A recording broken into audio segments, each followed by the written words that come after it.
Halo Slur, balik lagi dengan Bad Review. Kali ini saya akan meneruskan cerita anime Shinmei Mao no Testament. Anime ini menceritakan ketika sepasang gadis seksi Maria dan Mio datang untuk tinggal bersama siswa sekolah menengah yang bernama Basara Taojo. Kedua gadis ini memiliki rahasia yang dimana Maria adalah seorang sujubus dan Mio adalah raja iblis masa depan. Tetapi Basara memiliki rahasianya sendiri. Dia adalah keturunan terakhir dari klan pahlawan penentang iblis. Untuk membuat segalanya lebih rumit, para gadis memaksa Basara menjadi kontrak tuan pelayan.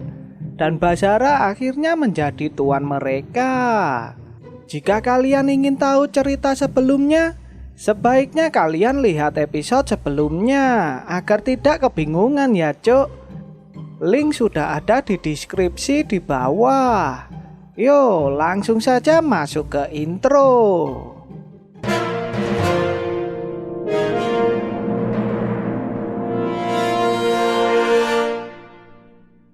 Di awal cerita terlihat Basara dan yang lainnya bersiap untuk bertarung. Akhirnya pertarungan pun dimulai. Strategi Basara pun dilancarkan. Ketika hendak menyerang Kurumi, Basara justru terkena serangan Kurumi sehingga membuatnya terbang. Di sisi lain, Shiba yang melihat pertarungan dari luar mengetahui rencana Basara, yang dimana Maria dan Mio mengulur waktu untuk menunggu Basara datang. Mio dan Maria pun memancing Takashi untuk pergi ke dalam mall. Dengan medan yang gelap, Maria pun langsung memberikan serangan kepada Takashi. Namun Takashi pun bisa memberikan serangan balik kepada Maria. Di sisi lain, Mio pun sudah mempersiapkan sihirnya dan membuat Takashi terkena serangannya. Basara pun mulai menyerang Kurumi. Lagi dan lagi, Basara terkena serangan Kurumi dan membuatnya terpental. Kurumi pun langsung menyuruh Basara menyerah. Tetapi Basara yang tahu ada nyawa seorang gadis yang terancam, dirinya tidak ingin diam saja. Kurumi yang tidak mendengar penjelasan Basara pun langsung menyerang lagi. Kali ini Kurumi pun tidak berkutik karena Basara mengeluarkan jurus pelenyap sihir. Kurumi yang tidak bisa mengeluarkan sihirnya, akhirnya dirinya pun terkena serangan Basara dan membuatnya terjatuh serta membuat upai Kurumi sebelah kanan pun terlihat. Di balik Kurumi melawan Basara agar Yuki tidak melawan Basara. Kurumi yang sudah pasrah pun tiba-tiba Basara datang untuk menyelamatkan Kurumi. Basara pun terlihat sangat lega saat melihat Kurumi baik-baik saja, sehingga membuat Kurumi mengenang masa lalu saat bermain dengan Yuki dan Basara. Di sisi lain, Yuki yang melihat Basara dan Kurumi langsung mengeluarkan pedangnya. Seketika Kurumi menyuruh Basara untuk melarikan diri. Bukannya melarikan diri, justru Basara menerima serangan Yuki, sehingga membuat Basara terjatuh dan membuat Kurumi pun khawatir. Melihat Basara yang sudah tidak berkutik, Yuki pun langsung memberikan ramuan yang bisa membuat Basara tertidur. Tanpa menunggu lama, Yuki pun langsung pergi dan menitipkan Basara kepada Kurumi. Scene berganti. Takashi yang terkena serangan Mio dan Maria pun tidak berdampak pada dirinya. Takashi pun juga mengeluarkan jurusnya kepada Mio dan Maria. Takashi sangat percaya diri dengan serangannya. Tetapi kebahagiaan Takashi pun tidak bertahan lama, karena Mio dan Maria lolos dari serangannya. Ketika hendak mengejar Mio dan Maria, tiba-tiba Yuki menyerang Takashi karena dirinya meyakini apa yang dilindungi Basara, sehingga dirinya pun berani berkhianat dan melindungi Mio. Di sisi lain, Mio pun terlihat sangat khawatir dengan Yuki yang melawan Takashi sendirian. Tetapi Mio pun dicegah oleh Maria dan menyuruhnya untuk menemui Basara serta menyuruh Mio untuk percaya kepada Yuki. Sedangkan keadaan Basara pun masih tertidur pulas di pangkuan Kurumi.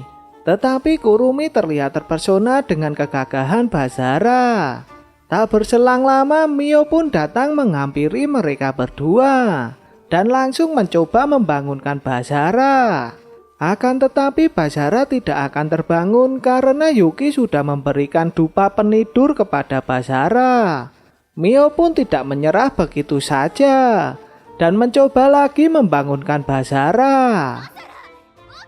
Scene berganti di mana Basara masih menyesali kejadian 5 tahun yang lalu yang membuatnya diusir dari desa pahlawan. Tak perlu lama teriakan Mio pun bisa menyadarkan Basara serta menyuruhnya untuk membantu Yuki dan Maria. Di sisi lain Yuki dan Takashi pun saling jual beli serangan. Meski dengan bantuan Maria tetap saja mereka berdua tidak bisa mengalahkan Takashi.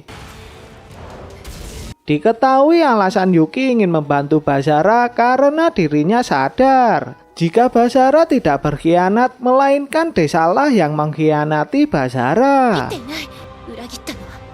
Ketika Yuki terkena serangan Takashi dan mengalami kesulitan, tiba-tiba Basara datang menyelamatkan Yuki.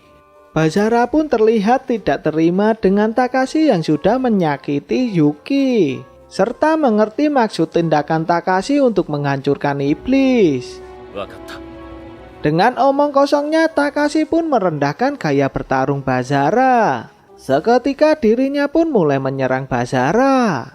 Tetapi serangan Takashi pun bisa dihindari Basara dengan mudahnya. Di sisi lain, Shiba memperhatikan mereka berdua dari luar barir. Basara pun mulai menyerang Takashi. Begitupun dengan Takashi yang tidak mau kalah pun langsung mengembalikan serangan Basara sampai pertarungan mereka pun terlihat seimbang. Di tengah pertandingan tiba-tiba senjata Byakuya pun terlihat tidak menurut dengan Takashi. Hal ini dikarenakan Byakuya yang merasa terancam mode pertahanannya akan aktif dengan sendirinya. Byakuya merupakan hewan penjaga suci yang bertugas melindungi penggunanya. Tanpa mendengarkan penggunanya, sampai Shiba beranggapan jika Takashi masih terlalu dini untuk menggunakan Byakuya. Takashi yang tidak bisa mengendalikan senjatanya pun sampai terpental, dan akhirnya Byakuya menunjukkan bentuk aslinya. Byakuya tidak akan menyerang jika tidak diserang terlebih dahulu. Tetapi setengah penghalang terbentuk dari kekuatan Byakuya. Jika dibiarkan begitu saja akan membuat penghalangnya retak dan bisa mengancam kota serta penduduknya. Basara pun mempunyai satu rencana untuk menghentikan Byakuya, yang dimana rencananya membuat Byakuya menyerang dan menghancurkan dinding anginnya saat bersamaan. Mendengar rencana Basara, Yuki pun langsung mulai membantu Basara. Meski dirinya harus lebih meyakinkan kepada Basara jika dirinya bisa melakukannya. Yuki pun juga sangat bangga bisa bertarung bersama Basara. Akhirnya Yuki pun mulai menyerang Byakuya dengan membabi buta. Basara juga mulai mengeluarkan jurusnya. Sampai akhirnya Basara berhasil melenyapkan Byakuya. Pertarungan pun berakhir dengan kemenangan di tangan Basara. Takashi yang pasrah pun menyuruh Basara untuk membunuhnya. Tetapi Basara langsung menolaknya dengan alasan mereka merupakan teman masa kecil. Takashi yang masih ngotot dan menyuruh Basara untuk menggunakan jurusnya. Mio yang mendengar perkataan Takashi, dirinya pun langsung menamparnya. Tak hanya itu saja, Mio pun juga menjelaskan jika Basara juga tidak bisa melupakan tragedi masa silamnya. Di sisi lain, Basara pun juga memberitahukan jika Takashi mengincar Mio, dirinya pun akan menghentikannya. Bahkan Basara akan tetap menanggung masa lalu dan penderitaan Mio sampai ajalnya. Di pertengahan drama, Shiba pun datang menghampiri mereka. Tanpa basa-basi, Shiba pun langsung mengajak Takashi untuk pulang. Hal ini dikarenakan Byakuya lepas kendali dan Basara yang menghentikannya, sehingga Shiba menunda misinya. Melihat Takashi yang masih tetap ingin melanjutkan misinya, Shiba pun langsung melihatkan keseriusannya dan membuat Takashi pun luluh. Terlihat Shiba pun mengajak Takashi dan Kurumi untuk pulang. Tetapi dirinya tidak mengajak Yuki pulang karena Yuki harus mengawasi Basara dan Mio sampai masalahnya selesai. Dan membuat film pun bersambung. Kisah Basara pun masih berlanjut. Mungkin saya akan membahas episode yang lainnya di video selanjutnya, agar dulur-dulurku mengetahui cerita dari anime ini. Jika kalian suka dengan video ini, jangan lupa untuk like dan share. Jika kalian ingin memberikan masukan, langsung saja di komen. Dan jangan lupa ya cuk, untuk subscribe agar tidak ketinggalan video selanjutnya. Sampai jumpa di episode lainnya.